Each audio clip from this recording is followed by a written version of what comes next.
Assalamualaikum and good day everyone, especially to you sir. My name is Shahana Odin and I will be the first discussant from the group 8 and our topic is the Jose Rizal's annotation on Antonio de Morga'S Sucesos de las Islas, Filipinas.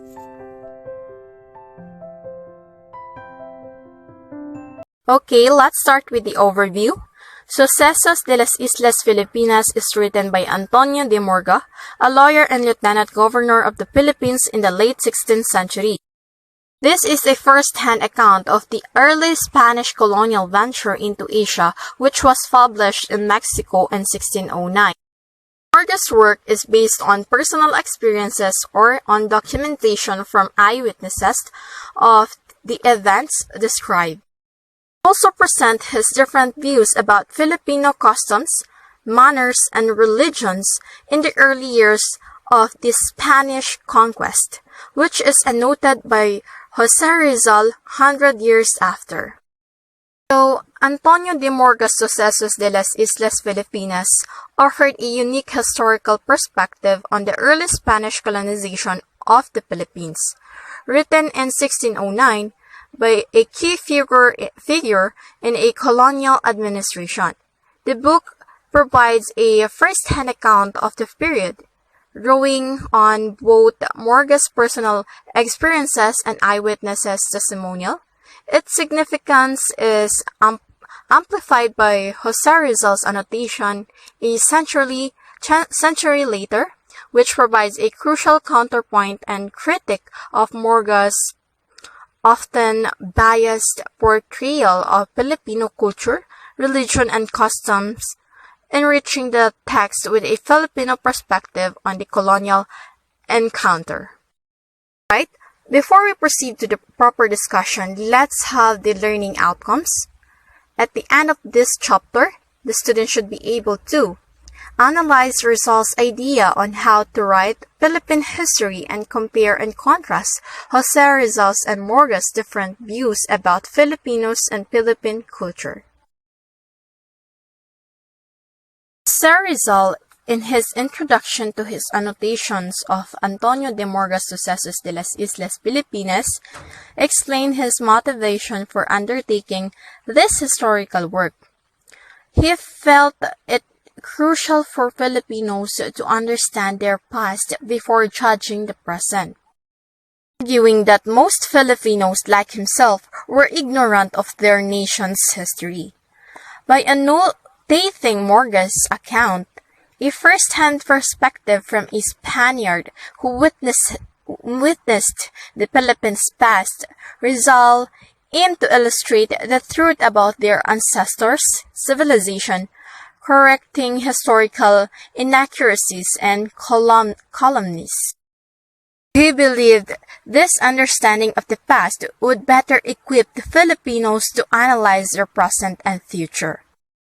So, Jose Rizal annotated Sucesos de las Islas Filipinas to help Filipinos understand their past, believing that knowledge of their past was crucial for understanding their present and future.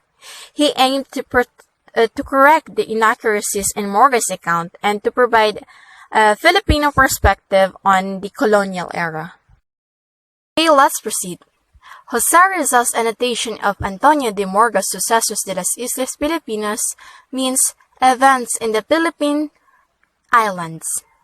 It is in 1888 of August that he started the replication by hand of the entire first edition.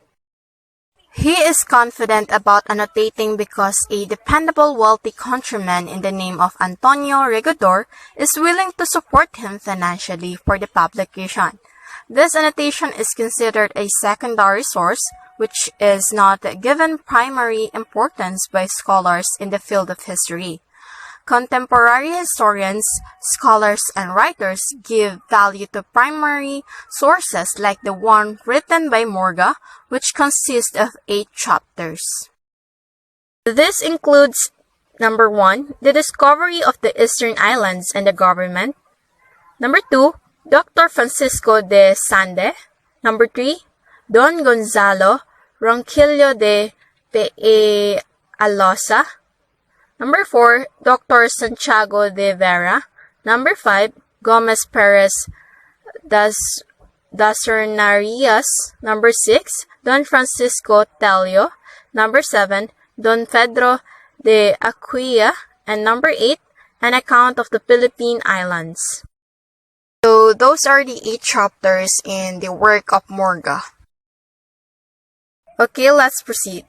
Rizal desires a presentation of this work to the Filipino people in his time and beyond. He writes about the essence of understanding the ancestries and heritage of the Filipinos. In the late 19th century, Rizal's Annotation of Sucesos was banned in the Philippines, and the copies were confiscated and destroyed. No second printing was done, their circulation stopped, and the copies were hidden. Even though this work was discounted years back, its significance must be understood. It is the first Philippine history from the point of view of a Filipino. Jose Rizal sent a correspondence to Ferdinand Brumentrit, his friend and a Filipino ethnologist, about his intention to write for the reason that this book will give honor to him and his beloved nation.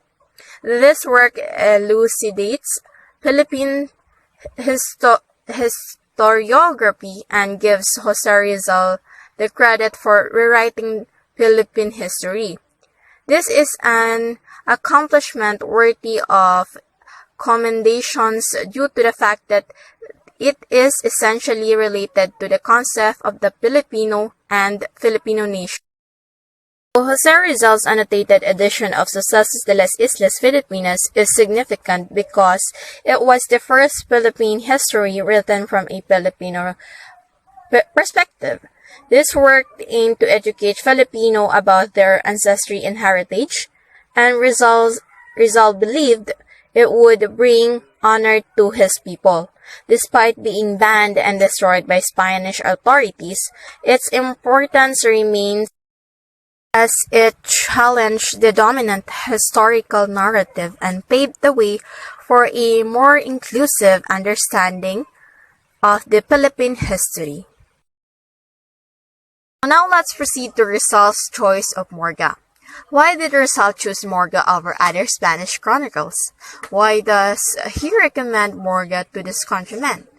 Surely, Antonio Pigafetta's account of the Magellan expedition was more detailed and closer to the point of first contact between the Philippines and Spain. Rizal's choice of reprinting Morga'S rather than other contemporary historical account of the Philippines was due to the following reasons. Number 1, the original book was rare. Number 2, Morga was a layman, not a religious chronicler. Number 3, Rizal felt Morga to be more objective than the religious writers, whose account is included many miracle stories. Number 4, Morga, compared to religious chroniclers, was more sympathetic to the Indians. And number 5, finally, Morga was not only an eyewitness but a major actor in the event he narrates.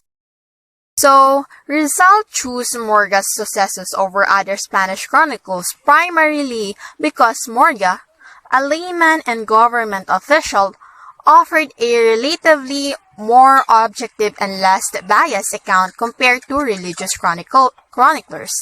Morga'S first-hand experience and sympathetic portrayal of Filipinos made his work particularly valuable to Rizal's project of reclaiming and interpreting Philippine history. The rarity of the original text also contributed to Rizal's decision. Alright, let's proceed. Morga'S Sucesos was originally published in Mexico in 1609 and was therefore rare. In this introduction, Blumentritt noted that the book is so rare that the few libraries that have a copy guard it with the same care as they could an Inca treasure, according to Rizal's 1890 introduction. In 1971, when J.S.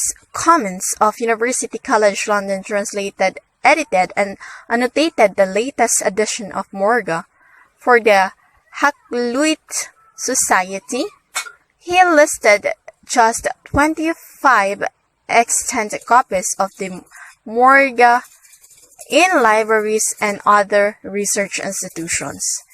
It is possible that there are some unrecorded copies in private collections, but it is safe to assume that there are less than 30 extant copies of the first edition Morga. Ironically, Morga'S was disseminated 259 years after its original publication is a widely read English. Translation by H.E.J. Stanley published in London by the Hakluyt Society in 1868 under the title The Philippine Islands, Moluccas, Siam, Cambodia, Japan, and China at the close of the 16th century. This is misleading since the book is basically on Spain in the Philippines and described mainly how the colony was used as a foothold in Asia, from which other Spanish expeditions were launched. The original Spanish text of 1609 had never been reprinted in full unit. The annotated Rizal'S edition came of the process of Garnier Hermoros in Paris in 1889. After the Rizal'S edition, there was a magnificent edition by Wenceslao Emilio Retana, which saw print in 1909, probably the most accurate edition, as it reproduced even the misprints of the original. Retana also supplies a great amount of supplementary materials in his extensive introduction and copious notes. What makes Retana's edition invaluable is the primary source material by Morga himself and the other contemporaries drawn from the Archivo General de Indias in Seville, which amplify and enrich the main text. Its only drawback is that it is inaccessible to those who cannot read Spanish. Rizal's second consideration for the choice of Morga was that it was the only civil as opposed to religious or ecclesiastical history of the Philippines written during the colonial period. Chronicles by Spanish colonial officials or non-religious were rare, making Morga for over 2 centuries the only secular general history of the Philippines in print. The main complaint against religious historians was that they dealt more with church history than the history of the Philippines and its people. In an uncited article entitled Reflection on Historical Publication Relating to the Philippines, which appeared in Illustration Filipina in 1860, the writer asked why, despite the thousands of documents, hundreds of historians, and the ongoing writing of a general history of Spain, the Philippines has been ignored for 3 centuries.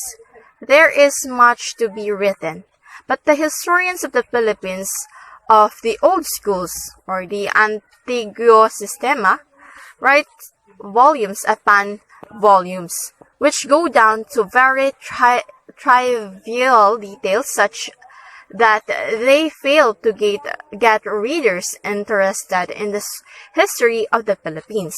A general history of the Philippines is the demanded of the culture of the century.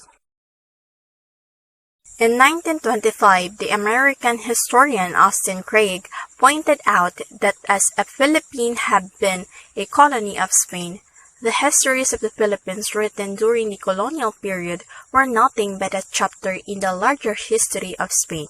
In short, what was valuable was not a history of the Philippines, but a history of Spain and the Philippines. This idea was acted upon by Teodoro A. Agoncillo in the 1960s, who, like Rizal, espoused the writing of Philippine history from the Filipino point of view as opposed to that of the foreigner. The main difference between Agoncillo and Rizal, however, is that the Indios of the 19th century had yet to consider themselves a nation and could not have considered themselves as Filipinos. Though this passage highlights the struggle for a Filipino perspectives in the Philippine history writing, Austin Craig's critic in 1925 revealed that colonial accounts focused on Spain's role, neglecting Filipino experiences. Teodoro Agoncillo, inspired by Rizal, championed a Filipino-centric narrative in the 1960s, recognizing the need to reframe history from the indigenous viewpoint. However, this also acknowledged a crucial difference. The 19th century Filipinos lacked a strong sense of national identity, making it difficult for them to view themselves as a unified nation. Alright, let's move. The third consideration for the choice of Morga was Rizal's opinion that this secular account was more objective, more trustworthy than those written by the religious missionaries, which were liberally sprinkled with tales of miracles and apparitions.